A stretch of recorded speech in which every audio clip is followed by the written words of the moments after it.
आमदार जयंत पाटील यांच्यावर आता राज्याची जबाबदारी आहे, त्यामुळे त्यांना राज्यभर काम करू द्या। विधानसभेच्या पराभवाने न खचता स्थानिक स्वराज्य संस्थेच्या निवडणुकीसाठी कामाला लागावे, मित्रपक्षाला देखील बरोबर घ्यावं असं आवाहन युवा आमदार रोहित पाटील यांनी केलंय। सांगलीतील राष्ट्रवादीच्या मेळाव्यात ते बोलत होते। रोहित पाटील यांच्या या आवाहनाला जयंत पाटील यांनी देखील उत्तर दिले। स्वर्गीय आर पाटील असताना जिल्ह्यात राष्ट्रवादी पक्ष सत्तेवर असायचा, राज्याची जबाबदारी आबा यांच्यावर होती, तर जिल्ह्याची जबाबदारी मी घेत होतो। आता पुन्हा ती वेळ आली आहे। आमदार रोहित पाटील यांनी जिल्ह्याची जबाबदारी स्वीकारावी, तरुणांचं संघटन करावं, मी राज्याची जबाबदारी घेतो, पक्ष मजबूत करू असं आमदार जयंत पाटील यांनी भाषणात सांगितलं। त्यामुळे जिल्ह्यातील पक्ष संघटनाची जबाबदारी आगामी काळात युवा आमदार रोहित पाटील यांच्यावर येणार असल्याचं स्पष्ट झालंय।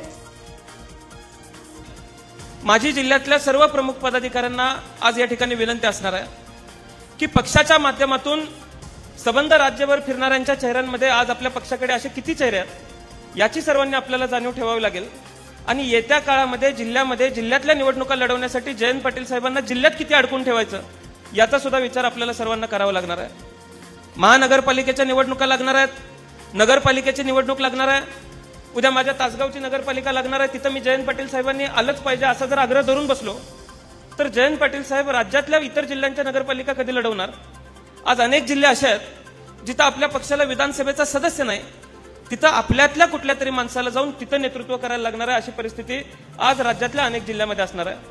त्यामुळे उद्या नगरपालिकेची जरी निवडणूक लागली किंवा महानगरपालिकेची जरी निवडणूक लागली तरी ते शहराची निवडणूक नसणार आहे, ती आपल्या नेत्यासाठी राज्याचीच निवडणूक असणार आहे। आम्ही सर्वांनी लक्षामध्ये घेतलं पाहिजे आणि येत्या काळातल्या निवडणुकीसाठी आपण सर्वांनी जिद्दीला कामाला लागलं पाहिजे, हे आपण सर्वांनी आज या ठिकाणी ठरवण्याची आवश्यकता आहे, गरज आहे आणि त्या दृष्टीनं आपण सगळ्यांनी काम केलं पाहिजे। शेतकरी, विद्यार्थी यांची आंदोलनं हळूहळू जोमानं करण्याची गरज आहे। मी रोहित पाटील यांना विनंती करेन की तुम्ही रोहित दादा जरा जिल्हाभर फिरा, तरुणांची चांगली फौज तयार करा, आपल्याला चांगल्या पद्धतीनं जिल्ह्यामध्ये पूर्ण ताकदीनं मी आणि आबा होतो त्यावेळी जिल्ह्यात राष्ट्रवादीशिवाय दुसरं काही सत्तेवर यायचं नाही। त्यामुळं आबांच्या जागी आता रोहित दादा पुढे आलेले आहेत। त्यामुळं रोहित दादांना माझी विनंती आहे की आमचं अंडरस्टँडिंग असं होतं की आबा महाराष्ट्रात फिरायचे त्यावेळी आम्ही जिल्ह्याची काळजी घ्यायचो, आता माझ्यावरती पाळी आलेली आहे, त्यामुळे रोहित दादाची जबाबदारी आहे की रोहितनं सगळ्या जिल्ह्यात फिरून तरुणांचे मेळावा घेऊन या सगळ्या प्रश्नांची जागृती करायला रोहितनं आपल्या मतदारसंघ आणि उरलेले आपले जत असेल, जतचे प्रश्न वेगळेच आहेत, जतला आपण विस्तारित पाणी योजना सुरू करतोय, काम चालू झालेलं आहे आणि मला खात्री आहे की आपला प्रयत्न होता 24 सालीच्या आधीच पूर्ण करायचे, पण आता सरकारमध्येच 21-22 साली आपलं गेलं, पण आता ही योजना पूर्ण होईल त्यावेळी 65 गावांना जत तालुक्यात पाणी मिळेल, त्याच्या पाणी परवाना देण्याचं काम आपण केलेलं आहे।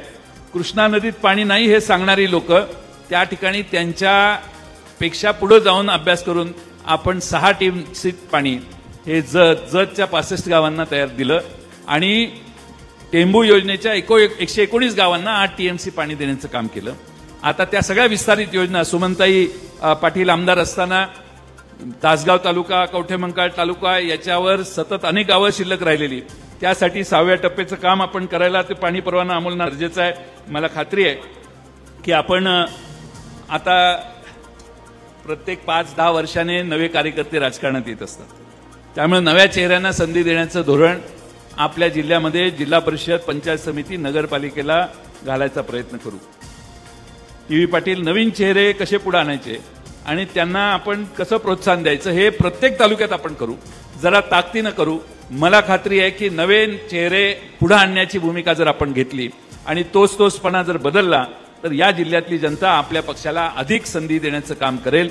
आणि म्हणून मी आमच्या देवराज पाटलांना सतत सांगत असतो की आपण सगळीकडे फिरून प्रत्येक जिल्हा परिषद स्तरावर मेळावे घ्या, दोन्ही पंचायत समिती